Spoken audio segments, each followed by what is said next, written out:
So here we are back at Eastwood Racing HQ with Gary Aldington. It's good to be back. We've been quite busy over the winter period, but hopefully we'll give you a little bit of an update today on what's been going on. Gary, I know you wanted to start off by having a little bit of a thank you to everyone who supported us over the winter and our sponsors. Yeah, well, we had a lot of help from obviously straight after the accident. We had a lot to deal with, and lots of people chipped in on the GoFundMe to help us get things rolling on the repairs, which was great because that was a costly winter, getting all the glass work done, all the fairing, and the paint work. So that, we had a lot of help there, and also other sponsors. We've had Bott UK really sort out our workshop with storage, which is putting the boat back together, having everything super organised, really helped streamline that build. So that was absolutely fantastic from them. We've had Norsap helping us again, Mylor Chandlery. Last few years they've really kept supporting us. Fal Fibres, with the repairs, they worked really hard through the winter to They've done a hell of a job, didn't they? So lots going on there. Also Graffiti, and we've got a new sponsor coming along, which we'll let everyone know about once that's all finalised. But that's really exciting because it's really going to help things go along this year. So that's good, exciting news. And then we got back to racing, which is good. I guess the question that everybody wants to know is, look, we've been quiet on social media and YouTube for quite a while. What have we been doing? Why has it been so quiet? I think really we've just had to all just knuckle down, heads down, and just get on with putting this boat back together. And to be honest, it was so close to not being ready. I don't think I've ever missed a race by not being ready, but it was a lot. We were just before testing on the week before a race, we were still bolting bits in there, 10 minutes before we left to go and get launched. And we still didn't have everything we needed in there to be on the race day, but enough to get a good test in. And with the help of Pendennis down at Falmouth, we were able to get the boat in and get testing. So down at Cockwell's Yard, so that was great. We were joking. There was nearly a chance where somebody was going to be caught in the engine bay whilst it was being craned in. It was that close, wasn't it? It really was. Yeah, definitely up to the last minute, but all good. Got it done. Team dug in really hard, and we got it all sorted. So has it just been repairs, or have you thought about upgrades? Have you managed to get any done over the winter? Or we got some upgrades done, but not as many as we'd have planned before we had to do the repairs. So obviously, that just took up a lot of time, a lot of budget, and everything else. But we definitely went above and beyond with Fal Fibres, looking at the boat to try and improve some of the things that it's an old girl, and so we've made things better. The transom had a couple of soft spots in it, so that was all ripped out, and we've done that again, and that meant that we were able to refit the back of the boat and just tidy things up a bit, and we've just tried to carry on that theme. Everything we've done, we tried to simplify some of it and tidy it up some more. Once we got it all up and running, there's still stuff we want, which needed tweaking, and also now we've got that first race out of the way and brought a boat back that just needs upgrades now. So we're hard at work upgrading stuff. Yeah, cool. Have we got anything exciting that we can tell our followers anything about? Anything you want to talk about particularly? That obviously the first race went fantastic. We went out, it took it a little bit easy off the start. We were having a bit of trouble keeping, to be honest, the engines were running a bit rough at idle, and which it often does, this boat, because it's carburetted, and it can clog up a bit, and the milling time before the race was quite long, and we struggled a bit, so we just took it easy off the start. But by, I suppose, first 10 miles we were in the lead, and then you didn't really look back. We had a good race, took a win, first race of the year, and to come back from essentially a smashed up boat to getting that win straight away was fantastic. So great boost for everyone. So that was really good. Good feeling in the team, isn't it? Well needed. And come back with a boat that just needs upgrades. So from that point, now we didn't we'd like to have had live stream running, which we've been working on all winter, is a 360 camera live stream. So people can watch on YouTube what's going on in the race live, in 360. So you can look at your phone and you can look around while we're racing and look around us, so you can see what we can see. If there's a boat off to the left, you can look round and see that. And that's taken a lot of development, and Chris put in years of work to get us to the stage that we were able to get to that point, to start moving things on from live streaming GoPros to actually live streaming in 360, and technology has moved on while we've been doing it and enabled us to get there. So this unit here is part of that, and that's going to go in before the next race at Poole in the next couple of weeks. And we tested this on the rib through the winter, so there was a couple of really strange videos that went up on Eastwood Racing, like a boat getting towed around an industrial estate and things like that. It's live streaming, and that was part of the test to do with this. So we use we've got a computer here that's enabling us to run on DC power and compress the video enough in 360 to be able to then stream through a Starlink off of the boat live to YouTube, so that can be all done live. So that's what I'm working on a little bit tonight, to get that all prepped up to go in the boat, and we've done a little test fit that goes in. And then if we go downstairs, we'll have a look, see what everyone else is doing. But there's been plenty going on. We're also going to switch to the new dash, which I think, if you wait there, I'll just grab that. Rather than the old gauges which are in the boat at the moment, we've got these monitors here, and then the chart plotter fits in here, and another repeater. And then everything is going digital and also getting data logged, and then we're sending that off from the boat while live, so that the guys back in race control can look at those gauges and just monitor what's going on with everything on the boat, rather than us trying to gauge watch and hope that if something starts going and giving us a problem, that you're looking at the gauge at the right time. And the problem with that is it just slows us down. If you're looking at this, you're not looking where you're going, and that increases the risk of having problems, and also brings the speed down. So that's something that we've been developing, and that'll be in for this race as well.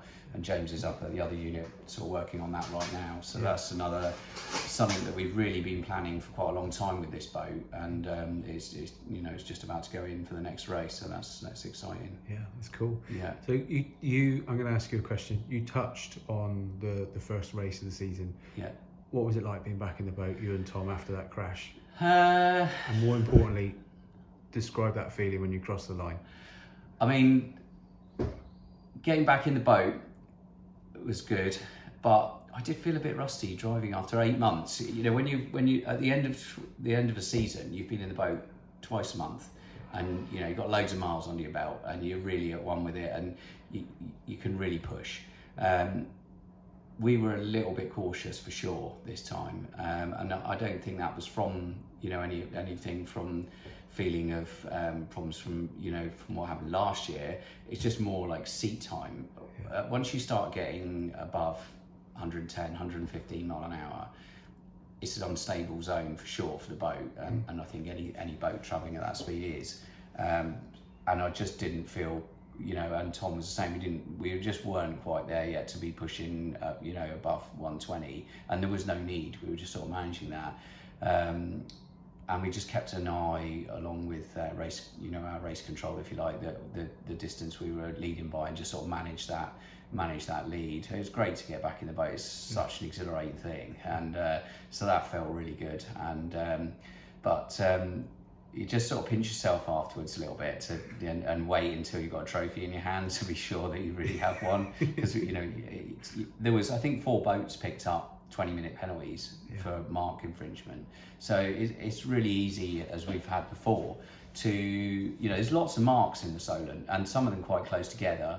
Lots of boats around, and you're coming in fast, and they're small. So it's really easy to make mistakes there. And we were super careful that we got all those right, and that pays off. Yeah. So what was that feeling like when you crossed the line? That's great. No problems. Really, I'm just really pleased to just get the duck out of the way in the first race of the season done like that, and really, because we didn't push really hard on it, the boat's not it's, you know, these things only last, so everything's under a lot of strain in the boat, so you're not wearing everything out too hard. So it's a fairly you know, stress-free race for the boat, I think. Good. Yeah. Just what we needed. Right, well, I think we'll have a little walk around the workshop in a minute and we'll see what the guys are up to. Yeah.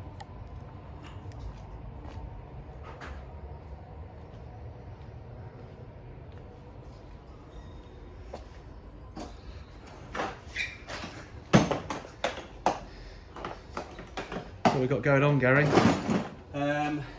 Lots for other people. So these are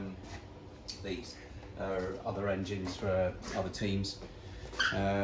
Quads. So we do a few race quads for Zach. He races in the British Championship. He's got a round next week. So just going through that one, repacking the silencer, a few other little bits and pieces.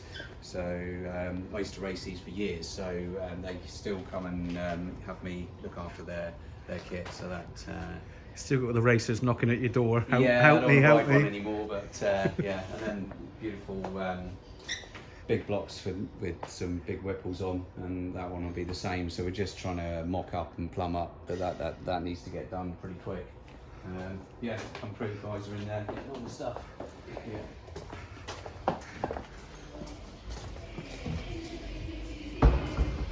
They'll hide everything. Everyone's hiding from the camera. Here we go, there's our amazing workshop pack-out system. Yeah, I mean, this has been fantastic. So we've got all of our race kit here, all of our toolings here. We can just find everything, and it's, I mean, getting the boat finished we had like 4 weeks to put it back together from an empty shell, and having all of the kit, everyone knows where it is. It's just all here. It's made a massive difference. So Bott, you know, that really has made a difference to what we're doing, and yeah, and it looks amazing, doesn't it? It looks amazing. Yeah, it's brilliant. They've done a fantastic job, and you know.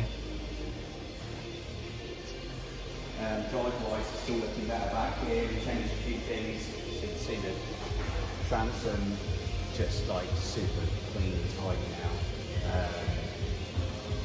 Yeah, looking good. We still have some plates and bits and pieces and soft spots on there. That's all done. Yeah, usual things going wrong back here after the race. That drive over there, we've got a bit of a water ingress problem on that drive, so we always have to drain that one after the race. But we know the housing is slightly oval from where we had a ram come apart, and so no matter what we do with that one, we know it gets a bit of contamination. It's all right, it's manageable, it's part of doing it. So drained that, done that.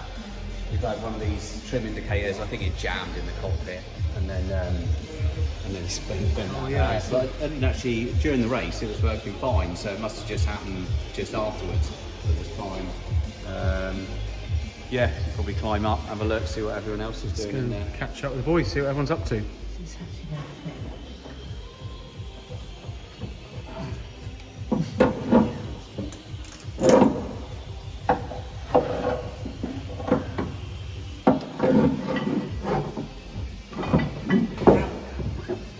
So we've got the guys up here working on a new steering pump system at the moment. We've had some issues where you can only get steering when one engine's running, so we're sort of linking everything up at the moment. So when we're trundling around inside port on a single engine, we still have really good steering control. As I say, just something we meant to work on last year, but with everything going on over the winter, it kind of had to take a back seat. So it's just the final piece to show you guys. This is the starboard side of the boat, obviously where all the damage was. You can see the repair is really, really first class. You know, the boat got completely repainted over the winter as well. Jake Powell and his guys up at Fal Fibres did an amazing job doing all the glasswork, as we mentioned earlier, and doing all the structural work. Zach did all the fairing for us, absolutely first class. The boat looks straight as an arrow. Big thank you to Dan Plimmer, Marine Protective Coatings, for helping us out with the paint and supplying labour for us to help us out. We had Ant Speed come and did the shoot. And I think anyone who knows anything about race boats can say this is a pretty good looking boat now. Yeah, I'm just walking past where the main part of the damage was, so I'm stood about sort of midships now. We had this whole section right the way down to the transom that was damaged, and as you can see, It looks like a brand new boat. Looks amazing. Thank you very much, guys, for all your hard work and the hours of toil that you put into it. Really appreciate it. So that's going to be it for us today. We've got a few jobs to do to the boat this evening. We're going to carry on working away. We'll get plenty of new content out to you as the racing season progresses. As Gary mentioned earlier, we're going to be getting the live streaming working for the next race. Hopefully we'll get all the digital dash in and all of the data logging and data feed. So you know what we're all about. We're all about going fast, making noise. If you're not liked us already, hit the like and subscribe button. Helps the channel grow. It's really important to us, really important for the sport. Catch you soon. Take it easy. Yo.